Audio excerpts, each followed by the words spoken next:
Hi, it's Heather with another installment of R-Rated Reviews. I'm going to get in trouble today because I'm supposed to be doing other stuff. I've got paperwork that I need to get done. But we have a snowstorm coming. It hasn't even arrived yet. And I'm already like, snow day. So I was watching a video like a week or so ago. It popped up in my feed on a guy that was doing woodworking. And he was complaining about his tiny his workshop. I'm like, I feel ya. And I'm almost done with the barn. He was showing how the woodworking he was doing, he was filling the knots where if the knot came out and it needed to be filled, he was using epoxy. Holy shit, well, that's too rich for my blood. I have epoxy, but I'm not using that to fill a knot on wood. So what I'm gonna show you today is how I use Tite Bond II and Tite Bond III wood glue. They're both phenomenal products. I never thought there would be that much of a difference between 2 and 3. When I put my countertops in and I had to shim them, I used liquid nails to just put a glue-in screw around for the shims to raise the countertop so it was all flush and level. And then it was a little too high and I had to lower it. And when I went to take the shims off, they popped right off. Like the liquid nails barely held it. I put Tite Bond III.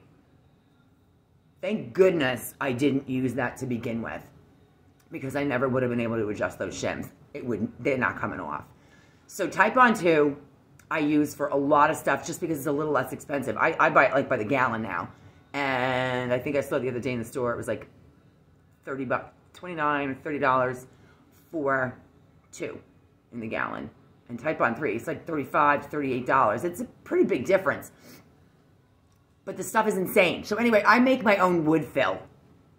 And I do that with the sawdust that I collect from various projects. When I use the planer, I was getting sawdust all over the garage, like layers of it everywhere. And so TJ had this cardboard barrel with a lid. And we put an old vacuum hose on the back of where the sawdust shoots out of our planer, and then he put a hole in the top of the lid. And I have a big barrel, cardboard barrel, full of sawdust, which is like coarse. It's not very fine. And I use that for filling stuff. And then I recently discovered that my table saw, the chop saw just shoots it everywhere. There's no collecting that. The table saw, most of the sawdust from the table saw drops directly underneath it, or it kind of shoots out the back. At least it's 2 different directions. I can capture it and collect it, because it's really fine, very fine. And then I was making a shelf for the microwave because I don't want it on the counter. And I had to route 1/2 inch around these logs. I was supposed to put them in the fireplace and they look so cool. I was like, no, I'm gonna make something out of it. So I made a shelf, a live edge shelf for the microwave, and I had to route 1/2 inch around to put a piece of plywood in for the shelf itself. And that dust was like, that's like some gold shit. Like, use it sparingly. So I have like 3 different levels of sawdust, and I mix it with the Tite Bond II for the most part. If I really need to hold something, it's getting 3. But the Tite Bond II holds really well, and it's great stuff. I call it Tuna Fish because when you mix up the sawdust with the glue, I use a plastic bowl and a chopstick. It looks like tuna fish. So I'm going to show you the projects that I'm working on. I'm filling cabinet doors. So when we put the kitchen in recently, we had a space that used to have a trash compactor, and when we pulled it out, it was like a 2-foot space of overhang with the countertop, which wasn't really a problem, but it was going to start to dip and sag. So when we redid the countertops, we were trying to figure out if we were going to cut the countertop back by 1 foot or if we were going to add a cabinet. So I decided for resale purposes and storage, I would add a cabinet. And I wasn't taking the rest of our cabinets out because they're custom cabinets. Custom. They're not fancy. It's just that our local brother duo built them back in the 70s. They're the original cabinets from the house in 1972. But they're stamped, you know, and they were built by a local cabinetry person. So I'm not going to, and they're in good shape.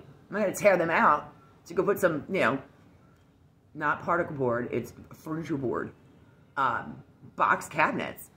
The problem is I got the Hampton Bay unfinished beach cabinet, so I could do what I wanted with them. They were unfinished. But the door has a recessed panel on it. And our cabinets are flat. They're flush on the front with just a routed edge around them. So I fitted a piece of plywood into the recessed panel on the Hampton Bay cabinet door. And now I'm filling it with my own wood fill. because it's free. It's like $2, $1.50 worth of glue, and the sawdust that's already coming off my machine. So right now I have it filled with the rougher stuff, and I left a little tiny dip so that I can fill it with the finer tuna fish that I'm gonna, if you will, that I'm gonna show you how I use today. I also use my tuna fish to fill in the cracks and gaps around the shelf that I had to route into the logs I used, because those logs, I didn't cut them and measure them. I randomly found them. I miter cut the corners and fit them together with dowels. And for that, I used Tite Bond III, because it's got to hold the corners together really well. I'm going to put a microwave on it. And so I filled in the cracks. That is all sanded. Now, I'm not sure if the sanding is, using my own little homemade tuna fish wood fill is going to be stainable. I'm going to start experimenting with painting a thin layer of glue and sprinkling some really fine sawdust over the top and then brushing it off and giving it a light sanding to see if it's stainable. So using the same sawdust that came from the wood, it will match. But right now the projects that I'm working on are going to be painted, and that's not going to be an issue. So let's go and take a look. By the way, it's cold out. My chickens are in the garage. So the wood burning stove is going. I have chickens in the garage. You might hear them in the background, but I'm going to show you what I'm working on. And I will teach you how to make your own tuna fish. So there are chickens everywhere. They're all hanging out in front of the wood stove. Let's go over to my workbench. Oh, so here's the shelf that I'm working on. Really cool. So I just went to make a fire one day, and one of the logs that I pulled out to burn was like cut. TJ split the wood a certain way, and it just looked too cool. I'm like, don't burn that. I need to make something with that. So the shelf itself is finished. I ran into a snafu the other day with getting it hung because it's going to be a live edge floating shelf. And so this is the shelf. It's going to hang like this. So it's all sanded smooth. It's going to hang on the wall like this. And the microwave is going to go on it. We were struggling with how to get the floating shelf hung because it's drywall, and where the studs are located is not in a location that I can just, you know, put some rebar in like I did with the floating shelves in the living room stone wall. So TJ found these on Amazon, and they're great, except here's the back of the shelf. So they're too big for the plywood, and now I am retrofitting live edge blocks for the back of the shelf. I'm going to put two of them together. I finally got them the same thickness. I'm going to put them on the back of the shelf. You won't see them. I'm going to put the live edge to the front so it's decorative, and then I'll have enough, and this will be Tite Bond III. There'll be enough to be able to put these hanging floating shelf bars on. This will go on the wood, and then that'll go into the wall. But I'm going to show you my tuna fish. This is the shelf that I filled in. This is all from sawdust and glue. So because it was rough cut wood just from a tree that was going to be firewood, I didn't go out and measure the wood. And then once I found the first piece, I had to go find two more pieces. So I mitered the edges, and I did put dowels in. And so I just lost a piece of bark. I have to glue that back on. They fit pretty well. And so the shelf wasn't a perfect match, and I had to fill in some cracks and gaps. But it's been sanded smooth. Once you put the homemade wood fill in and it dries thoroughly, it can be sanded. I have to work on, and this was a big crack in the plywood. And so I'm thinking it's gonna get painted. I kind of maybe wanted to leave it natural and just put polyurethane on it. But our cabinets are painted white with the distressed look, and I might want the shelf to match. I'm not sure because you won't even see it. The live edge is getting poly. So let me show you how I make my wood fill. I just take a plastic container, and then I mentioned, so here is this. There's our cardboard. That's full of really rough cut, like from the planer. Let me move this out of the way for a second. This has tons of sawdust, but it's like a really coarse grain, and I'm not using that right now. This is what comes off the table saw.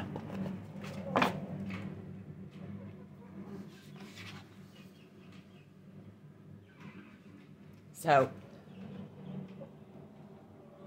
I'm going to collect some of that. Come on, fucker.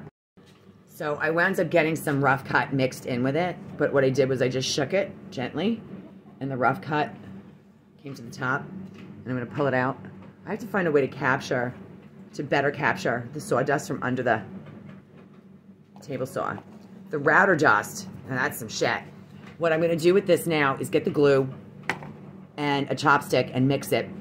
This is going on the cabinet door, and I'll show you that momentarily. So here's my Tite Bond II. I do use quite a bit, which is why I think I need to experiment when it comes to staining. Being able to sand it and still have some sort of wood finish without so much glue in the mix, so that I can actually stain it, because it dries to a really hard surface. Where's my chopstick? And it's time for another gallon of this. I'm at the bottom, and I can't stand that I have to buy it, because last time I got it, it was less. And the cost of inflation making everything go up, the cost of this shit is ridiculous. So I just mixed it. Let me turn this down. Guys, hold on. I got chickens fighting. No! This is just a baby. This is Gertie. Aw. Baby. Sidebar. I told you guys I have a chicken rescue. Well, this is my Silky that was born with one eye. This is Don King. We call her Donnie. Say hi, Don King. I just had to spank my chicken, which is not to be confused with choking my chicken. So we had one that was just being a bully. I had to separate her. I put some snack on the floor, and now they're eating. This is still, see how it looks like tuna fish? It still needs more glue. And I would normally just do it one shot, but it's taking so long to come out of the container because there's only so much left. Just trying to get the weight, knock this down here. Come on. I'm also going to be smarter about it now. I laid the bottle on its side because it won't pour out, but if I need more, at least it'll be available, and I won't have to wait for it to come out. So, it's like tuna fish. All right, so I've got it mixed, and now I'm going to show you on the cabinet door, because I left one slight indent on the cabinet door to be filled without the rough cut and use the really smooth stuff so that it would be a softer finish when I sand it. Now those are getting painted, as I said, so I will show you. That way, the cabinet that we added won't look so distinctively different than the ones we already had, and it doesn't need to look like, you know, we were ghetto and we didn't buy, you know, all new cabinets. We added cabinets. It doesn't have to look like a mismatch, so it will all match when I'm done with it. So this is the cabinet that I'm refinishing. These are the existing cabinets that are flat and flush and then just have a routed edge on them. And then these are the ones that are recessed panel. I thought I was only doing one. And then I decided to add more cabinets on the other side of the kitchen where there were none. So now I have to do all of these. So originally, they were recessed panel, unfinished beach, Hampton big cabinets. So this is the plywood I put in. And this is the DAP normal wood fill, which is good. I like it. But if you're staining, I don't, you can see it. It doesn't, it's easy to work with, but I prefer to use what I'm doing. So this is where I have filled in all the edges with my wood fill, my tuna fish. So it's almost flat and flush. I didn't want to take the door off because it's got those stupid fucking hinges that need to be adjusted. And I didn't want to fuck with that noise. But what I did was, I was going to take a picture. Instead of taking a picture, I took a Sharpie and marked exactly where the hinges are so I can get them back on easier. I'm pretty handy, and I can build some stuff, and I can fix some shit. But something simple like that, we'll spend I'll be screaming all day. So I'm just going to take those off. I didn't want to take them off, but I have to. All right, so I've got my cabinet door off. I've got my tuna fish all ready to go. This is just about filled in. It's almost flush. I'm going to have it where it's ever so slightly raised so that I can sand it and it will be flush with the plywood and the original existing cabinet. And I just use, I ruined a bunch of spackle knives, so I'm going to go with these cheap plastic ones this time. Spread it right on. I try not to get my tuna fish and my wood fill too much on the actual wood itself, Just simply because you got to sand. There's so much sanding with the glue. And I don't want to have to sand so much glue off because it gums up my sandpaper and I waste a bunch of it. So I put it where it has to go. And then I try to clean it up a little afterwards. There's no need for it to be all the way up here. Because this isn't to hold it. It's not for like suspension and strength. So it's for aesthetics. And it will stick where I put it. So it doesn't need to spill over onto the cabinet door itself. See?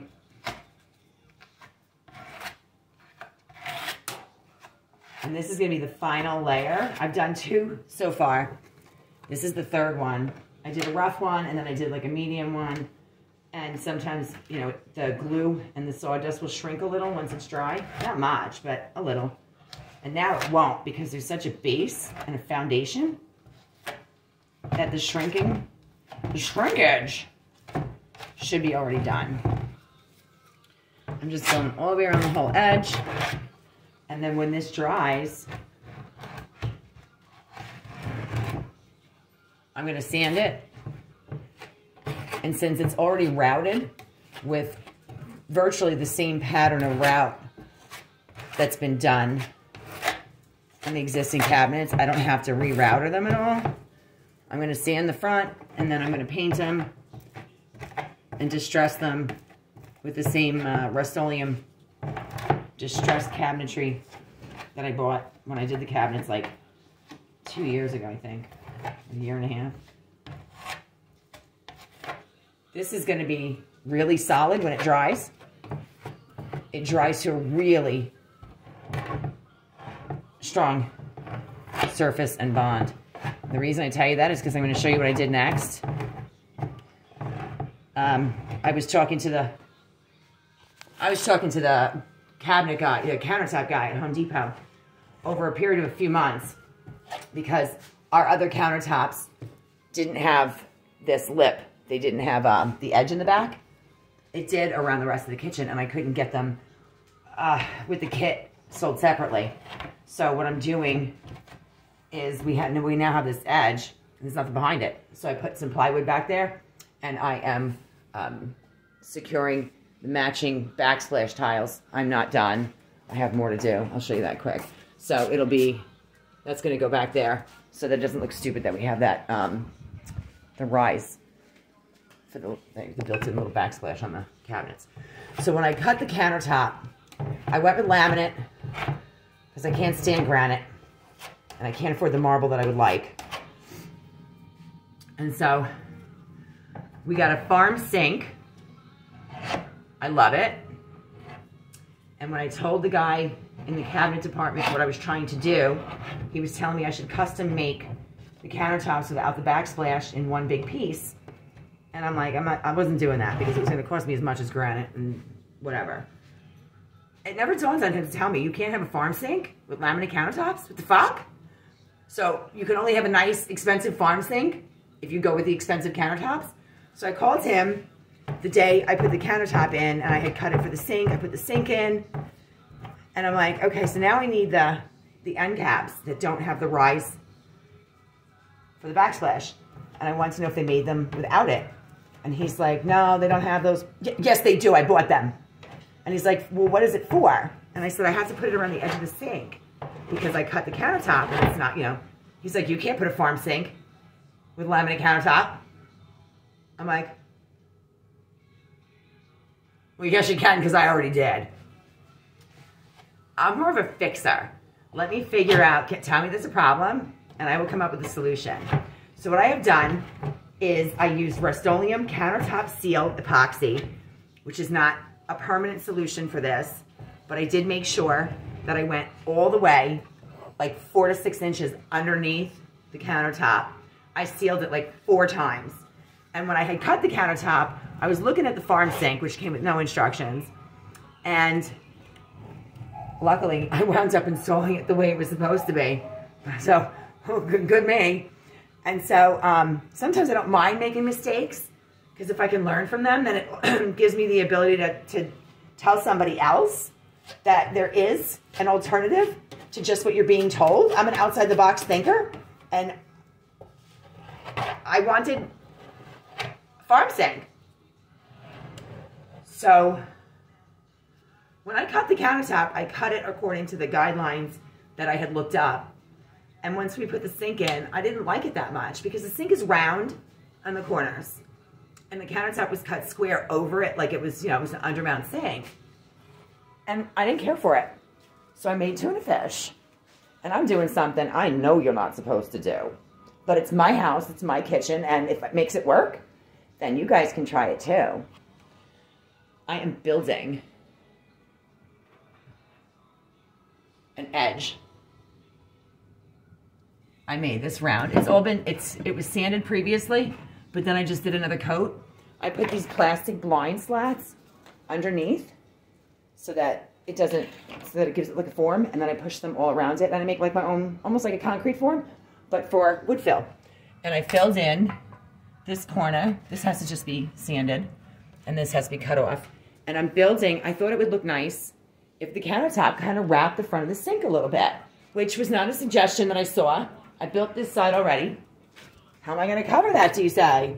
Well, brand new countertops in laminate look like granite pattern. And I hate them. But yeah, I bought them.